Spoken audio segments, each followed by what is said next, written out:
Now, you've mentioned to me before how to properly dial in the tincture. Whenever we're talking about the Ranch Relief Salve or the rub, what's the proper dosage of that? How do I properly apply that? Okay, yeah, that's a good question because everybody's going to be different. Some people are going to use it like they do a Carmex, and they're just barely going to skim the surface, and then they're going to put it on, and they're going to say, well, it doesn't work. You didn't put enough on. And then other people are going to really gob in there, and they're going to put it all over, and they're going to say it's too greasy, you know. And we don't want either. We want it to work, but we also don't want you to not use it because you put too much on.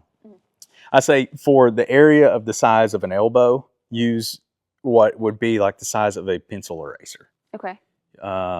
Small marble, you know, something about that size, and then rub it in very well.